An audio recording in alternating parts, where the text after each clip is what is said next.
بجملة بقى شوية الزعل اللي جوانا. وتعالى لما اقولك كلمتين.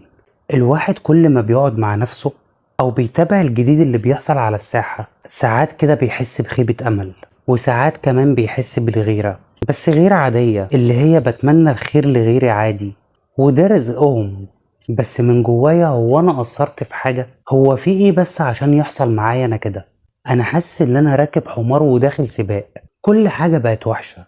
ما عنتش انا المميز في المجال اللي انا بحبه، بقى في مليون غيري بيعملوا نفس الحاجة، بيعملوا حاجات احسن مني كمان، لحد ما اسمي بدأ يختفي خالص. حط بقى الكلام اللي انا قلته ده على نفسك انت كمان. اصل انت مهما اجتهدت فانت اهتماماتك غير اهتمامات الناس. الحياة اجمالا بقت ايام بتتكرر وخلاص، امبارح زي اول زي بكرة زي بعده، بقت حاجة مملة جدا. معلومات بتتقال غلط وناس بتمثل على نفسها الفرحة، محاولات للفت الانظار وخلاص، وكل ده علشان المكسب.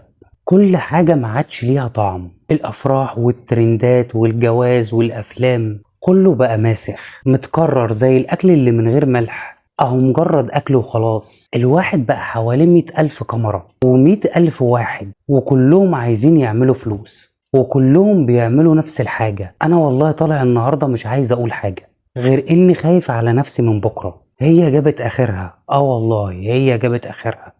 الفترة اللي احنا فيها ديت اتفه فترة عدت على كوكب الارض. الناس اللي بتنجح هي الناس الناقصة. اما بقى الواحد اللي زيي واللي زيك كده اللي بيدور على النجاح بس من غير تسول، يبقى عند امه. ايوه عند امه. الحقيقة الواحد اخر كام سنة عايش عاجز في كل حاجة. احساس العجز اللي انت عايشه على الذكريات بتاعتك ده صعب جدا. انت فاهم انا عايز اوصل لك ايه؟ اصلا انا مش فاهم ايه اللي بيحصل لي.